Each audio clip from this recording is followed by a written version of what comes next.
औज़ुबिल्लाहिमिनश्शैतानिर्रजीम बिस्मिल्लाहिर्रहमानिर्रहीम। नाज़रीन, जमहूरियत एक तर्ज़ हुकूमत है जिसमें बंदों को गिना नहीं करते, बंदों को गिना करते हैं, तोला नहीं करते। बंदे गिनने हों या ताकत का मुज़ाहिरा करना हो, कारकुन हमेशा से तख्ता मश्क बनते आए हैं। बात की जाए पाकिस्तान तहरीक इंसाफ की 2018 में इक़्तिदार संभालने के बाद से अब तक की, तो पाकिस्तान तहरीक इंसाफ की हुकूमत को मुख्तलिफ़ औक़ात में एहतजाजी धरनों और तहरीकों का सामना करना पड़ा। एक एहतजाजी मार्च का ऐलान किया, एक एहतजाजी धरने का ऐलान किया। 126 दिन उन्होंने धरना दिया। उसका मकसद ये था कि 4 हलकों में धांधली हुई है, चारों हलकों को खोला जाए। जब उस वक्त की हुकूमत मुस्लिम लीग नवाज़ प्राइम मिनिस्टर साहब थे, जनाब मियाँ मोहम्मद नवाज़ शरीफ साहब, उन्होंने उन 4 हलकों को नहीं खोला तो ये रोड्स पे आए, 126 दिन का तवील धरना दिया। खैर, किस्सा मुख्तसर, उस धरने का हुआ कुछ नहीं। पाकिस्तान तहरीक इंसाफ की हुकूमत 2018 में इक़्तिदार में आ गई। इनको भी तहरीक लब्बैक की जानिब से और PDM की जानिब से मुख्तलिफ एहतजाजी धरनों, तहरीकों और जलसों का सामना करना पड़ा। लेकिन पाकिस्तान तहरीक इंसाफ की हुकूमत इस्तकामत के साथ डटी रही और पाकिस्तान तहरीक इंसाफ की हुकूमत का ये कहना है कि प्राइम मिनिस्टर इमरान खान साहब और पाकिस्तान तहरीक इंसाफ की हुकूमत 5 साल का ना सिर्फ वक्त पूरा करेंगे बल्कि आइंदा 2023 के जनरल इलेक्शन में भी पाकिस्तान तहरीक इंसाफ की हुकूमत पहले से ज़्यादा मेजॉरिटी लेकर मुंतखब होगी और आवाम की खिदमत करेगी। आज हम लोग बात करेंगे नाज़रीन, आवाम को एक बहुत बड़ा मसला दरपेश है महंगाई का। पाकिस्तान तहरीक इंसाफ की हुकूमत ये कहती है कि हम महंगाई दोस्त बजट लेकर आ रहे हैं, हमारी पॉलिसीज़ जो हैं वो आवाम को महंगाई से निकालेंगी, लेकिन ऐसा होता नज़र नहीं आ रहा। इम्तियाज़ हुसैन बड़ाई साहब सीनियर तजियाकार हैं और मुमताज़ माहिर कानून हैं। वेलकम टू प्रोग्राम जी। आजकल हर जगह हर आवाम हर ज़ुबान ज़द-ए-आम है, चर्चा हो रहा है, महंगाई बहुत ज़्यादा है, पाकिस्तान तहरीक इंसाफ की हुकूमत ने कमर तोड़ दी है, तो ये अवाम कहती है। तो इम्तियाज़ साहब, कोई ऐसा नुस्खा, कोई ऐसा ट्रीटमेंट जो पाकिस्तान तहरीक इंसाफ की हुकूमत के पास हो? अगर फाइनेंस मिनिस्ट्री की बात की जाए तो ये तीसरे फाइनेंस मिनिस्टर हैं इन 3 सालों के अंदर, लेकिन महंगाई कम होने के बजाय महंगाई दर्जा बदर्जा बढ़ रही है, तो कैसे कंट्रोल करेगी पाकिस्तान तहरीक इंसाफ की हुकूमत? बिस्मिल्लाहिर्रहमानिर्रहीम।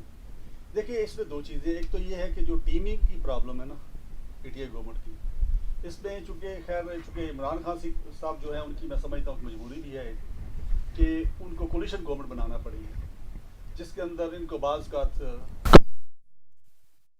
लेटेस्ट एक मिनिस्टर बना लिया गया जिसकी रेपुटेशन बड़ी ख़राब थी। ठीक है ना, अपने वालिद के दौर के दौरान, परवेज़ लाई के दौर बिल्कुल ऐसा ही है सर। मोनस लाई की जो रेपुटेशन है पंजाब के अंदर बड़ी ख़राब रही है, और 3 साल तक इमरान खान ने वैसे रजिस्ट किया उसको, लेकिन अल्टीमेटली बनाना पड़ गया क्योंकि कोलिशन गवर्नमेंट हमेशा कमज़ोर होती है। अच्छा, फिर उसके बाद ये इसी तरह जैसे मेंढक होते हैं ना, आप उसको आप तराजू में डालें तो कोई उधर से फुदक के निकल जाता है, उधर से फुदक के निकल जाता है। तो कभी MKM आंखें दिखानी शुरू कर देती है, कभी GD आंखें दिखानी शुरू कर देती है, और कभी ये काफ लीग दिखानी शुरू कर देती है। ये तो हर एक डायलेमा है और प्रॉब्लम। मैं समझता हूँ कि इमरान खान साहब को गवर्नमेंट बनानी ही नहीं चाहिए थी। जब 2018 में इनको वाज़ेह अक्सरियत नहीं मिली थी तो इनको चाहिए था कि एक मज़ीद वेट कर लेते।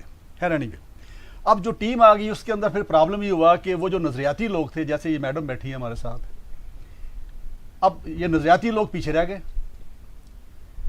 नॉमिनेटेड जो सीटें मिली, लेडीज़ की जो सीटें मिली, वो भी उसी क्लास को मिली। आप KPK को उठा के देख लें, आप पंजाब को उठा के देख लें, आप कौमी असम्बली को उठा के देख लें, वहाँ पे आपको वही चेहरे नज़र आएंगे जो दूसरी पार्टी में पहले फिरते थे। उनको वो मौका दे दिया गया, और हामिद खान जैसे बंदे और मोहतरमा जैसे बंदे ये बाहर हैं। ठीक है, अब वो जब एक नज़रियाती ही नहीं है, मैं नज़रियाती ही नहीं हूँ, साथ जब मैं चला हूँ, जब मैं उस धरने में नहीं था तो मैं उस धरने को नहीं समझ सकता ना जो इमरान खान साहब ने धरना दिया था। बिल्कुल यही अच्छा, बात है। अब रहा सवाल आगे। उसके बाद फिर ये हुआ कि चूंकि ये वो सारे लोग जो है ये उसी सिस्टम के हिस्सा है। मेजॉरिटी मिनिस्टर उठा के देख लेना, अगर मैं नाम लूँ तो एक एक करके मैं ले लेता हूँ, गिनवा देता हूँ कौन कौन किस किस पार्टी में कहाँ कर रहा है। अब ये वो PTI नहीं है जहाँ पे बिल जलाए जाते थे ना, वो लोग पीछे जा चुके हैं, पीछे कर दिया गया है। अच्छा, इमरान खान साहब की प्रॉब्लम ये हुई है कि उनका आवाम से रब्ता कट गया। वो अब जाहिर बात है कि या बनी गाला है या प्राइम मिनिस्टर सेक्रेटरीट है, या ऊपर थोड़ा बहुत कभी कभार फ़ोन शून पे बात कर लेते हैं। अवाम के साथ रब्ता ख़त्म हो गया। ये 4-5-6 लोग जो साथ हैं ना उनके, वो जो बता रहे हैं वो उस पर बिलीव कर रहे हैं। बिल्कुल ऐसा ही। अच्छा, अब महंगाई कंट्रोल करती है ब्यूरोक्रेसी, और वो भी लोअर ब्यूरोक्रेसी।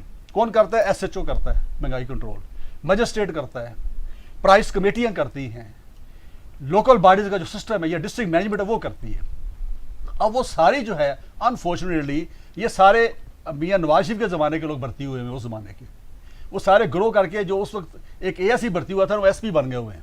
बिल्कुल ऐसा ही अच्छा, अब उनसे काम लेना था मिनिस्टर्स ने, मिनिस्टर काम नहीं ले पा रहे उनसे, ठीक है। जो देखो घोड़ा जो है उसका जो सवार है उससे दौड़ाना है ना उसको, जिस तरफ मर्जी ले जाए, वो दरिया की तरफ ले जाए, पहाड़ की तरफ ले जाए।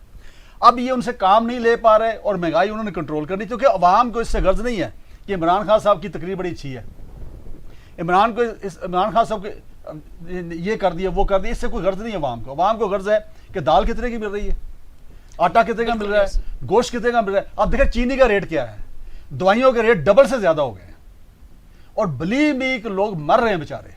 बिल्कुल ऐसा ही है, अवाम मर रही है, अवाम बार बार बिलबिला उठी है पाकिस्तान तहरीक इंसाफ। और इसमें मैं ऐड कर दूं एक जुमला जी सर, कि अब इनके पास रह गया 2 साल नहीं 1 साल रह गया, आखिरी साल इलेक्शन की तैयारी है और ब्यूरोक्रेसी भी समझते हो अब ये जा रहे हैं, वो मतलब वो इतना सीरियस लेते नहीं है। तो 3 साल इन्होंने वैसे ज़ाया किए हैं, रिस्ट्रक्चरिंग भी नहीं की इन्होंने ऑर्गेनाइजेशन के अंदर जो करनी थी, गवर्नमेंट डिपार्टमेंट्स के अंदर। जो इशरत हुसैन की आपके सरबराही में एक कमेटी बनाई गई थी जो उसने रिकमेंडेशन की थी, वो किधर गई है? कहाँ रिकमेंडेशन हुई एफबीआर की, रिस्ट्रक्चरिंग हुई एफबीआर की, कहाँ ब्यूरोक्रेसी की हुई है, कहाँ किसी और की हुई है? बिल्कुल कुछ भी नहीं हुआ। अब 2 साल है, 2 साल तो ऐसे निकल जाने हैं। 2 साल जो रह गए हैं, देखिए पाकिस्तान तहरीक इंसाफ की हुकूमत, अगर इम्तियाज साहब ये कहा जाए कि ये भी प्रेसिडेंट का वो ऑर्डिनेंस आ जाएगा और इलेक्ट्रॉनिक वोटिंग हो जाएगी, ये नामुमकिन है। आप भी समझते हैं हैसियत लॉयर कि ये कल ऑर्डिनेंस फिर सुप्रीम कोर्ट के अंदर चला जाएगा, कल अदम करार दे दिया जाएगा। हुकूमत 3 साल में, इस हुकूमत ने 126 दिन का धरना दिया। उस धरने के पीछे मकसद ये था कि पाकिस्तान तहरीक इंसाफ की हुकूमत इलेक्शन रिफॉर्म चाहती है। 3 साल हो गए आपकी हुकूमत को, पंजाब के अंदर आपकी हुकूमत है, केपीके के अंदर आपकी हुकूमत है, मरकज के अंदर आपकी हुकूमत है, कश्मीर के अंदर आपकी हुकूमत है, गिलगित बल्तिस्तान के अंदर भी आपकी हुकूमत है, सवाए एक सूबा सिंध के आपकी पूरे पाकिस्तान में हुकूमत है। 90% कंट्रोल आपके पास है। कैसे आप जाएंगे 2023 प्रेसिडेंट ऑर्डिनेंस के तहत? तो आप इंतखाबात नहीं करवा सकेंगे।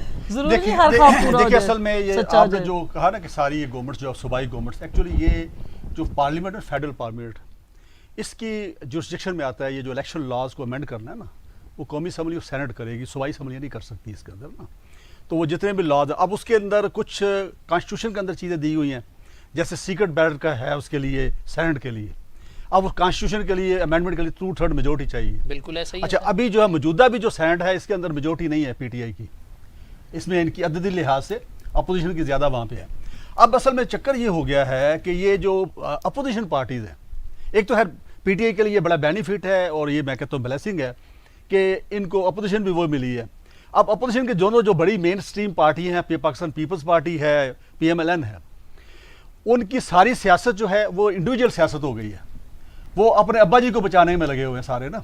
अब मुझे ये बताएं कि मुझे समझ नहीं आती कि उधर जो है जुल्फ़िकार अली भुट्टो को तो हम मानते हैं, चले बहुत इंटेलेक्चुअल थे।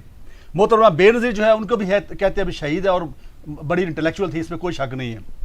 अब मुझे नहीं समझ आती कि एतजाज हसन जैसा बंदा जब हाथ बांध के, या रज़ा रज़बानी जैसा बंदा हाथ बांध के पीछे बिलावल के खड़ा होता है, और अब वो जो आ गई हैं उनकी बेटी आसफा, ठीक है ना, तो ये तो शहनशाहियत बन गई पार्टियों के अंदर। इसी तरह उधर महारानी बैठी हुई है हमारी मरियम नवाज जो हैं, ठीक है, वो चचा जी को चैलेंज कर रही हैं। तो इस लिहाज से मैं ये समझता हूँ कि अपोजिशन जो है वो भी सीरियस नहीं है। अपोजिशन जो अपनी लड़ाई लड़ रही है, इंडिविजुअल लड़ाई, और तमाम जो इतनी लीडरशिप है, देखिए पीएमएलएन के अंदर एतजाज वो एहसन इकबाल जैसे बंदे हैं उनके अंदर, ठीक है, साद रफीक जैसे बंदे हैं जो डाई हार्ड वर्क कर रहे हैं। इसी तरह आप कह लें कि ये जो ये, हाँ बिल्कुल, अब्बासी साहब, खाकान अब्बासी साहब, मतलब इतनी कद्दावर शख्सियात है, लेकिन हाथ बांधे खड़े हैं मरियम नवाज के पीछे, जो कि नायब सदर है, वो जो कि नायब सदर। अब ऐसी सूरत में मुझे बताएं कि वो भी सीरियस नहीं है। उनके मुतालबा भी ये होते हैं जी कि आप अकाउंटेबिलिटी का जो नेब ऑर्डिनेंस है या नेब लॉ है उसमें अमेंड करें जी, ताकि हम छूट जाए। अच्छा, अब रहा इलेक्शन का, अब रहा इलेक्शन का। देखिए मेरी बात सुने, सबसे ज्यादा मेरी गुजारिश सुने जी। अब इसमें देखें, अगर ओवरसीज पाकिस्तानीज को ये हुकूमत राइट दे रही है वोट का, तो देना चाहिए। बताए, देखो वो कंट्रीब्यूट कर रहे हैं पाकिस्तान की इकानमी के अंदर, हर चीज। आपका जो फॉरेन एक्सचेंज है वहां से आ रहा है, और वो हमसे ज्यादा पाकिस्तान से प्यार करते हैं। हम जब भी कभी मुल्क से बाहर जाते हैं वो हमसे पूछते क्या, अभी भी बल्कि मुझे ईमेल आ रही होती है, फोन आ रहे होते हैं कि जनाब क्या बनने वाला है, इतने ज्यादा कंसर्न होते हैं।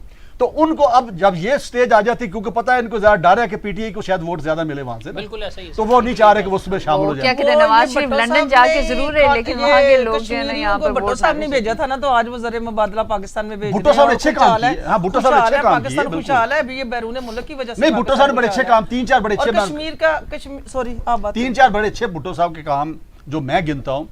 एक तो उन्होंने कादियानियों को किया नॉन मुस्लिम डिक्लेयर, बिल्कुल यही बात, ठीक है, जिसकी उनको सजा भी मिली। खैर फिर उसके बाद आप देखिए उन्होंने एटॉमिक प्रोग्राम जो है शुरू किया, एटमी ताकत दी, ये मतलब 2-3 चीजें बड़ी अच्छी। फिर शनाख्ती कार्ड का सिलसिला, ये वो आगे पीछे डॉक्यूमेंटेशन, और बगैर वीजे के बाहर भेजा लोगों को के अंदर हमने अभी भी दबा आप के देखिए, किया, हमारा प्रोजेक्ट था, हमारी मुस्लिम अलबत्ता लीग मेरा एक ने सवाल, एहसास अलबत्ता मैं अपने अलबत्ता मैं अपने प्रोग्राम में ये कहता हूँ, और वो अगर मैडम सवाल का जवाब देना चाहें कि मुझे आज बता दें कि भुट्टो साहब ने एक भी कैंडिडेट ईस्ट पाकिस्तान में इलेक्शन के लिए 70 के इलेक्शन में खड़ा नहीं किया था।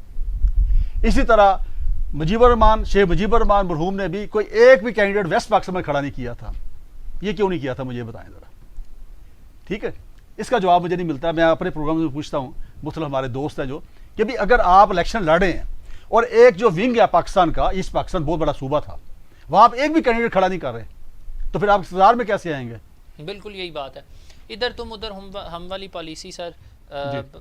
पुरानी बातों को हम लोग नहीं, उस वक्त तो हम पैदा हुए थे, हमें तो उस वक्त की सियासत नहीं, अभी की सियासत। मैं मैडम शहजादा कोसर गिलानी साहिबा, मुझे ये बताएं, पाकिस्तान पीपल्स पार्टी के पास इतनी कदावर शख्सियात हैं, पाकिस्तान तहरीक इंसाफ को देख लें, अगर एक चीज़ इनमें आप लोगों की तरह कॉमन नहीं है कि इमरान खान साहब के बच्चे या इमरान खान साहब का कोई फैमिली मेम्बर कभी भी ऐसा हमने नहीं देखा कि वो आगे खड़ा हो और उसके पीछे जनाब उस्मान डार साहब, असद उमर साहब और मज़ीद कदावर शख्सियात जो हैं वो हाथ बांध के खड़ी हूँ। क्या वजह? पाकिस्तान पीपल्स पार्टी के पास राजा परवेज़ अशरफ साबिक वज़ीर आज़म पाकिस्तान चले, उनके ऊपर 14 नैब के रेफरेंसेस हैं, 2 में क्लियर हो गए, 12 भी रहते हैं, उनको छोड़ दें। यूसुफ रज़ा गिलानी साहब चले, उनको भी छोड़ दें, वो सुप्रीम कोर्ट से नायल हो गए। एतजाज़ एहसन साहब जिनके ऊपर एक पैनी करप्शन का भी केस नहीं है, एतजाज़ एहसन, रज़ा रब्बानी जैसे लोग, आप लोगों ने उनको पीछे करके बिलावल भुट्टो जरदारी साहब जिनको ठीक से बोलना नहीं आता, जिनको किलो और दर्जन में फ़र्क नहीं है, जिनकी स्पीच आगे पीछे हो जाती है, जिनको पहले 2 घंटे पहले आप ट्रेंड करते हैं, फिर आप उनको लेके आते हैं डाइस के ऊपर, वो 2 घंटे तकरीर करके कई दफ़ा भूल भी जाते हैं। आपको क्या पाकिस्तान पीपल्स पार्टी में इतनी कदावर शख्सियात में से कोई ऐसा बंदा नहीं मिला जिसको आप पार्टी का चेयरमैन बनाएं, जिसको आप आगे चलाएं? जरदारी साहब के बाद चलें, जरदारी साहब की बात ठीक थी जी, बीबी के बाद पार्टी को सहारा देने वाले इम्तियाज साहब, अगर मैं गलत नहीं हूं तो मैं आपको सवाल के साथ मैं ऐड करना चाहूंगा, अगर ये भी मोहतरमा जवाब दे दें विद योर परमिशन। आप डाई हार्ड वर्कर हैं पाकिस्तान पीपल्स पार्टी की, आपने कई बार जेलों में गई हैं आप उसके लिए, आपको क्यों नहीं उन्होंने कोई मिनिस्टर बनाया, कोई इस तरह का स्टेटस दिया? क्यों ये पकड़ के जाके जी अब वो आ गई है जी, आसफा आ गई है? ये तो मैडम शहजादा कोसर गिलानी साहिबा ने कहा है कि जहांगीर तरीन साहब को एनआरओ मिल गया, बल्कि कब कहाँ मिल गया। तो मुझे ये बताएं कि जहांगीर तरीन साहब को एनआरओ किसने दिया, कब दिया, क्या ये दे सकते हैं एनआरओ? अगर इनको एनआरओ दिया तो फिर तो कल हम ये समझें कि क्या नवाज शरीफ साहब को भी एनआरओ दे के इन्होंने बाहर भेजा है। देखिए, इसमें मैं गुजारिश ये करता हूँ कि जो एनआरओ है ना, वो तो खैर अभी ऐसे एक एलिगेशन है, क्योंकि एनआरओ ना उन्होंने दिया ना मिला है उसको। एक सिस्टम है बाकायदा, एक FIA इन्वेस्टिगेशन कर रही है, और उसके साथ साथ कोर्ट्स जो हैं आपने देखा वहाँ उन्होंने बेल भी करवाई रखी और सारा कुछ हुआ। इसके साथ साथ जो ऑफिसर जो थे, जो डायरेक्टर है आपका पंजाब का FIA का, वो गालबन उसका नाम है, उस्मान गालबन, अगर मैं गलत नहीं कह रहा, तो वेरी अपराइट ऑफिसर, बिल्कुल। वो आपको याद है SSP इस्लामाबाद भी रहा किस ज़माने में ना, तो मैं उसको पर्सनली जानता हूँ। तो वो तो बिल्कुल आप कह लें डेड ऑनेस्ट है, और उसकी बड़ी अच्छी रेपुटेशन है। उसके साथ जो टीम है बाकी FIA की, वो भी बड़ी अच्छी टीम है। तो इस लिहाज से, और इसके साथ साथ आप देखें बाकी जो अदारे हैं जो साथ मिलकर उनके काम कर रहे हैं, तो वो सारे के सारे जो है अपराइट है, उनके ऊपर कभी कोई ऐसा फिंगरिंग नहीं हुई। तो पहली चीज़ तो ये कि ये एनआरओ जो है गवर्नमेंट की तरफ से नहीं दिया गया। अगर इन्वेस्टिगेशन में अगर कहीं किसी जगह पे अगर किसी जगह पे ये जो 10-10 का जत्था जाता है MPs का, मेरी गुजारिश सुन लेना, कहते थे कि JKT को पकड़ नहीं सकते, उस पे इन्वेस्टिगेशन हो नहीं सकती। अब आप कहते हैं मेरी गुजारिश सुन लें। देखिए, बात ये है कि इसमें मैं ये क्रेडिट देता हूँ वैसे इमरान खान को, आल्दो मैंने महंगाई के ऊपर तनकीद की है, मैं उनकी मैनेजमेंट के ऊपर तनकीद की है और सारा कुछ किया है, लेकिन एट द सेम टाइम मैं ये कहूँगा कि ये पहली बार है कि ये मौजूदा गवर्नमेंट जो है अपने बंदों के खिलाफ एक्शन लेते हैं। तो किया क्या है? उनसे रिजाइन भी ले लेते हैं, उनको ओहदे से हटा देते हैं। अलीम खान को देखिए, वो अरेस्ट हुआ, ठीक है। इसी तरह आप देखिए कि इसी तरह जहांगीर तरीन जो सबसे क्लोज था, जिनके बारे में बड़ा कुछ कहा जाता था, वो जहांगीर तरीन जो है इतने करीब थे उनके, लेकिन जब ऐसा मौका आया तो आपने देखे कि फासले हो गए। बिल्कुल यही और वो किया। तो ये अगर पीटीआई की पीपल्स पार्टी की गवर्नमेंट होती या पीएमएलएन की गवर्नमेंट होती, ऐसा हमने कभी देखा नहीं। बहरहाल वहाँ सब अच्छा होता है। अब रहा सवाल अदालतें हैं, देखिए अदालतें आजाद हैं, अदालतें गवर्नमेंट के मतहत नहीं है। सुप्रीम कोर्ट अपनी जगह पे काम कर रही है, हाई कोर्ट अपनी जगह पे काम कर रहे हैं, और कई बार गवर्नमेंट के फेवर के खिलाफ यानी गवर्नमेंट के खिलाफ फैसले देते हैं बहुत सारे, क्योंकि हम तो रोज अदालतों में पेश होते हैं। तो इस लिहाज से अगर अदालतों के जरिए से कहीं उनको कहीं कोई रिलीफ मिल गया है, आप देखें ना कि असल में अगर कभी प्रॉब्लम है तो प्रॉब्लम है इन्वेस्टिगेशन में और प्रोसिक्यूशन में, कि वहां पे ज्यादा मेहनत की जाए। अच्छा, अब ये जो शहजाद अकबर हैं, मैं समझता हूँ बड़ी मेहनत कर रहा है वो बंदा ना, काफी मेहनत कर रहा है, और इसमें वो इसका एक एक्सपीरियंस भी है, प्रोसिक्यूटर भी हो रहे हैं नैब के पहले किसी जमाने में, और उनका एक एक्सपीरियंस है। अब रहस वाले इंसान है ना, जाहिर बात है कि हर चीज को कवर नहीं कर सकता, ही हैज टू सुपरवाइज।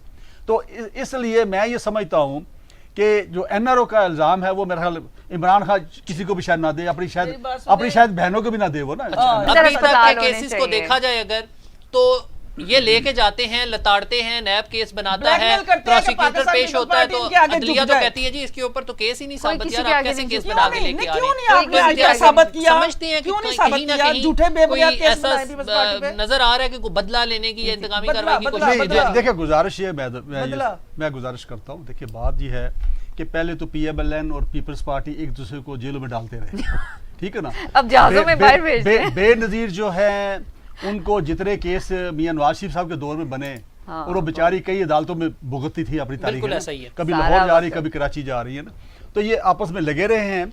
और बहुत सारे जो रेफरेंस अभी चल रहे हैं उसमें अभी तक वो जो पीपल्स पार्टी के खिलाफ रेफरेंस है अभी तक बहुत सारे वही है जो नवाज लीग ने बनाए थे। तो फैसला क्यों नहीं होता कोई? अब रहा सवाल जी कि वहां पे साबित क्यों नहीं होता है, क्या होता है, उसको चेंज करने की जरूरत नहीं, उसके में सिस्टम चेंज करने की जरूरत है।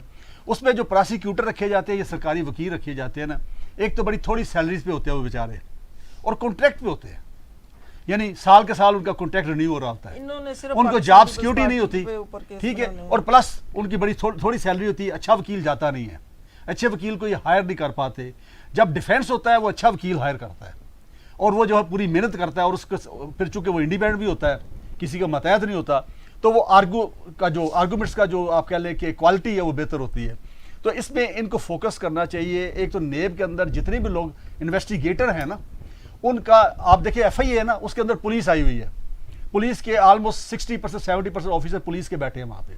अब पुलिस ऑफिसर जो होता है वो इन्वेस्टिगेशन का उसका बड़ा तजर्बा भी होता है, और उसको काफ़ी ट्रेनिंग भी दी जाती है।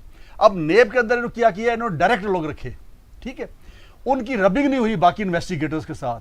मैंने पहले भी कई प्रोग्राम में कहा है कि इनको चाहिए कि नेब के अंदर कुछ पुलिस का एक कोटा रख लें कि पुलिस के अफसर वहाँ पे जाएं, इस तरह नेब के अफसर जो है वो एफआईए में जाएं या प्रोविंशियल एंटी करप्शन में उनको भेजा जाए, ताकि वहाँ पे उनकी रबिंग हो, उनकी ट्रेनिंग हो, उनकी ग्रूमिंग हो, उनको पता हो कि जो कैसे इन्वेस्टिगेशन किया जाता है, कैसे रिकवरी की जाती है, कैसे फर्दर रिकवरी बनती है, ठीक है ना। तो इस तरीके से अब कोर्ट जो है ना, कोर्ट मेरी बात सुने, कोर्ट तो कोर्ट है, उसने जुर्म साबित नहीं करना होता, कोर्ट के सामने जो पेश करेंगे चीज उसके मुताबिक कोर्ट मूव करेगी। अगर आपकी एविडेंस कमजोर है, अगर आपकी एविडेंस कमजोर है तो उसका फायदा मुल्क को मिलेगा। इम्तियाज साहब, यहाँ पे एक चीज आपसे जस्ट हाँ ना में जवाब चाहिए कि जो मैं कह रहा हूँ ये गलत तो नहीं है। पाकिस्तान तहरीक इंसाफ की हुकूमत को साइड पे रखकर अगर पाकिस्तान मुस्लिम लीग नून और पाकिस्तान पीपल्स पार्टी को आज अदालतों में पेश होना पड़ रहा है, तो ये एक हकीकत है कि इन दोनों ने आपस में एक दूसरे के ऊपर केसेस बनाए हैं। उस वक्त जब पाकिस्तान पीपल्स पार्टी इक़्तिदार में थी 2018 से 2008 से 2013 तक, तो पाकिस्तान पीपल्स पार्टी की हुकूमत का ये कहना था कि हमारा जो दौर है ये सबसे मसाली दौर है, कोई करप्शन नहीं है, पैनी धेले का कोई केस साबित नहीं हुआ। 2008 से 2013 तक इन्होंने लताड़ा नून लीग को, मुस्लिम लीग नून की फाइल्स को ओपन किया, उनके ऊपर केसेस चलाए। 2013 में मुस्लिम लीग नून की हुकूमत आई, उन्होंने इंतकामी कार्रवाई की, पाकिस्तान पीपल्स पार्टी के ऊपर केसेस चलाए। पाकिस्तान पीपल्स पार्टी की जो जितने भी बंदे हैं जिनके ऊपर आसिफ अली जरदारी साहब, फरियाल तालपुर साहिबा और बाकी जिनके ऊपर केसेस चल रही हैं, शहजादा कौसर गिलानी साहिबा, आपसे भी मैं चूँकि इससे बाद आपकी तरफ आऊँगा, ये जितने भी केसेस चल रहे हैं ये पाकिस्तान पीपल्स पार्टी के दौर में मुस्लिम लीग नून के ऊपर बनाए गए। मुस्लिम लीग नून ने 2013 से 2018 तक पाकिस्तान पीपल्स पार्टी के ऊपर केसेस बनाए। आज अगर आप लोगों को अदालतों में पेश होना पड़ रहा है, आज अगर आपको कानून का सामना करना पड़ रहा है, आज अगर आपको रिलीफ अदलिया से नहीं मिल रहा, या आज आपको आपका कहना है कि जेलों के अंदर डाला जा रहा है, तो ये तो केसेस आप दोनों ने आपस में एक दूसरे के ऊपर बनाए हैं। आज आप लोग फिर पीडीएम के अंदर इकट्ठे हो गए, आज आप लोग फिर हुकूमत के अगेंस्ट एंटी हो गए। आपको तो ये चाहिए था कि 2008 से 2013 तक, और मुस्लिम लीग नून को ये चाहिए था कि 2013 से 2018 तक एक दूसरे के ऊपर केसेस ना बनाते, मसाली किरदार अदा करते। इम्तियाज साहब मुझे ये बताएं, ये गलत चीज़ है या ये सारी चीज़ ठीक है? मैं इस पे पहली चीज़ तो ये सच है, बिल्कुल ठीक है ना, दुरुस्त है कि एक दूसरे को करते रहे, बनाते रहे, और बाज़ का जानबूझ के बनाते रहे, उसको दबाने के लिए झूठे बेबुनियाद भी बनाते रहे। अच्छा, लेकिन अब इसमें यह कि देखिए मेन चीज़ ये है कि एहतसाब ब्यूरो सबसे पहले मियां नवाज शरीफ ने बनाया, ठीक है, जिसको फिर नेब की शक्ल 99 में जनरल मुशर्रफ साहब ने दी। उससे पहले आपको पता है सेनेटर सैफुर रहमान होते थे, जिसको एहतसाबुर रहमान कहा जाता है आमतौर पर ना। अच्छा, उनको इसलिए लगाया गया कि पीपल्स पार्टी के पीछे लग जाओ, ठीक है, ठीक है। इम्तियाज अच्छा, उसके बाद आप गुजारिश सुन लेना, उसके बाद पीपल्स पार्टी की गवर्नमेंट आती है, 5 साल गुजारती है, वो नैब के ऊपर कोई उनके अंदर कोई सलाहत नहीं करती, या ना ही नैब को ख़त्म करती है, और वो उसको कहते। अच्छा, ये मैं मानूंगा कि PMLN पीपल्स पार्टी गवर्नमेंट के दौरान PMLN के खिलाफ को खातरहा केस नहीं बनाए गए, मैं आपको बता दूं, और सियासी कैदी बहुत शायद कोई रहा हो, एक आध जेल में रहा हो, पूरा 5 साल का जो पीरियड है जरदारी साहब का एज प्रेसिडेंट एक भी नहीं था सियासी, एक भी सियासी कैदी नहीं था। ये मैं अप्रिशिएट करता हूँ। लेकिन PMLN को जब भी अपॉर्चुनिटी मिली उसने, अभी देखे ना इस वक्त जब PDM बनी है, तो PDM के अंदर क्या हुआ है? 2023 में पाकिस्तान तहरीक इंसाफ की हुकूमत इसी विजन मिशन के साथ जाएगी अवाम के पास।